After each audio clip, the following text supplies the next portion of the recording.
श्रीकृष्ण दौड़े चले आए। अर्जुन ने अपने आप को श्रीकृष्ण को समर्पित कर दिया था। अर्जुन होता हुआ भी नहीं था, इसलिए कि उसने जो कुछ किया अर्जुन के रूप में नहीं, श्रीकृष्ण के सेवक के रूप में किया। सेवक की चिंता स्वामी की चिंता बन जाती है।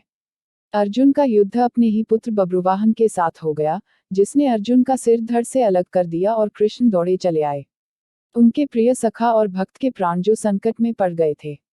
अश्वमेध यज्ञ का घोड़ा बब्रुवाहन ने पकड़ लिया और घोड़े की देखभाल की जिम्मेदारी अर्जुन पर थी। बब्रुवाहन ने अपनी मां चित्रांगदा को वचन दिया था कि मैं अर्जुन को युद्ध में परास्त करूंगा, क्योंकि अर्जुन चित्रांगदा से विवाह करने के बाद लौटकर नहीं आया था।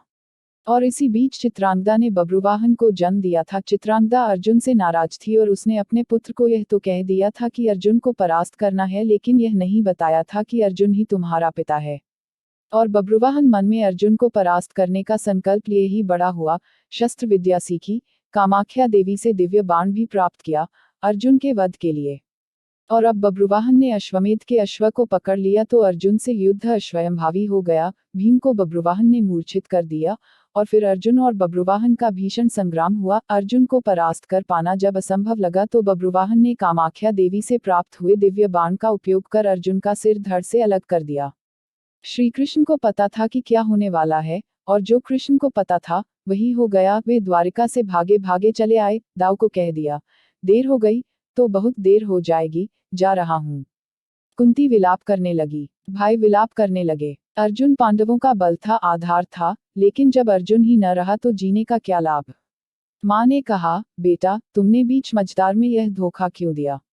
माँ बच्चों के कंधों पर इस संसार से जाती है और तुम मुझसे पहले ही चले गए। यह हुआ कैसे, यह हुआ क्यों। जिसके सखा श्री कृष्ण हो, जिसके सारथी श्री कृष्ण हो, वह यूं निष्प्राण धरती पर नहीं लेट सकता। पर यह हो कैसे गया। देवी गंगा आई, कुंती को कहा, रोने से क्या फायदा, अर्जुन को उसके कर्म का फल मिला है। जानती हो, अर्जुन ने मेरे पुत्र भीष्म का वध किया था धोखे से। वह तो अर्जुन को अपना पुत्र मानता था, पुत्र का ही प्यार देता था, लेकिन अर्जुन ने शिखंडी की आड़ लेकर मेरे पुत्र को बाणों की शैया पर सुला दिया था। क्यों। भीष्म ने तो अपने हथियार नीचे रख दिए थे, वह शिखंडी पर बाण नहीं चला सकता था, वह प्रतिज्ञाबद्ध था। लेकिन अर्जुन ने तब भी मेरे पुत्र की छाती को बाणों से छलनी किया। तुम्हें शायद याद नहीं, लेकिन मुझे अच्छी तरह याद है। तब मैं भी बहुत रोई थी। अब अर्जुन का सिर धड़ से अलग है। बब्रुवाहन ने जिस बाण से अर्जुन का सिर धड़ से अलग किया है, वह कामाख्या देवी के माध्यम से मैंने ही दिया था।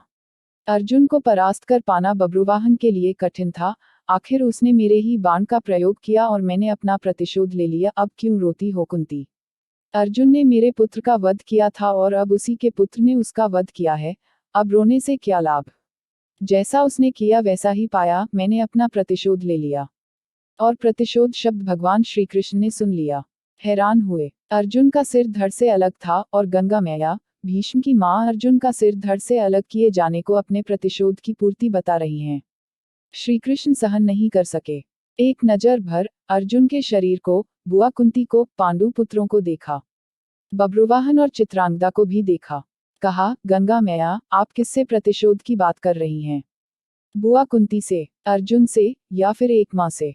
मां कभी मां से प्रतिशोध नहीं ले सकती। मां का हृदय एक समान होता है, अर्जुन की मां का हो या भीष्म की मां का। आपने किस मां का प्रतिशोध लिया है। गंगा ने कहा, वासुदेव। अर्जुन ने मेरे पुत्र का उस समय वध किया था जब वह निहत्था था। क्या यह उचित था। मैंने भी अर्जुन का वध करा दिया उसी के पुत्र से। क्या मैंने गलत किया। मेरा प्रतिशोध पूरा हुआ। यह एक मां का प्रतिशोध है। श्री कृष्ण ने समझाया, अर्जुन ने जिस स्थिति में भीष्म का वध किया, वह स्थिति भी तो पितामह ने ही अर्जुन को बताई थी, क्योंकि पितामह युद्ध में होते तो अर्जुन की जीत असंभव थी, और युद्ध से हटने का मार्ग स्वयं पितामह ने ही बताया था। लेकिन यहाँ तो स्थिति और है। अर्जुन ने तो बब्रुवाहन के प्रहार को रोका ही है, स्वयं प्रहार तो नहीं किया, उसे काटा तो नहीं। और यदि अर्जुन यह चाहता तो क्या ऐसा हो नहीं सकता था। अर्जुन ने तो आपका मान बढ़ाया है, कामाख्या देवी द्वारा दिए गए आपके ही बाण का प्रतिशोध लेकर आपने पितामह का, अपने पुत्र का भी भला नहीं किया। गंगा दुविधा में पड़ गई, क्या करना चाहिए। जो होना था सो हो गया, आप ही मार्ग सुझाएं।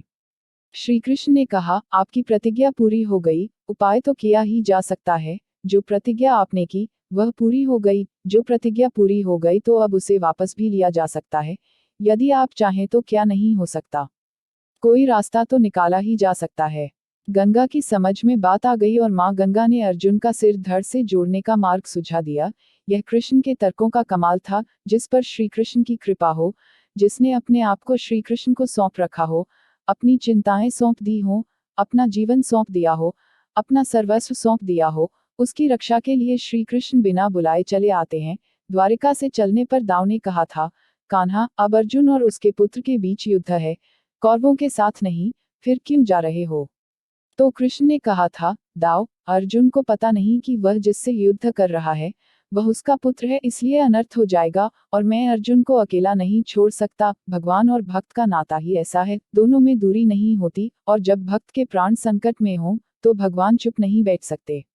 अर्जुन का सारा भाव हो और कृष्ण दूर रहें, यह हो ही नहीं सकता। याद रखें, जिसे श्री कृष्ण मारना चाहें कोई बचा नहीं सकता, और जिसे वह बचाना चाहें उसे कोई मार नहीं सकता। अर्जुन और श्री कृष्ण हैं ही एक, नर और नारायण।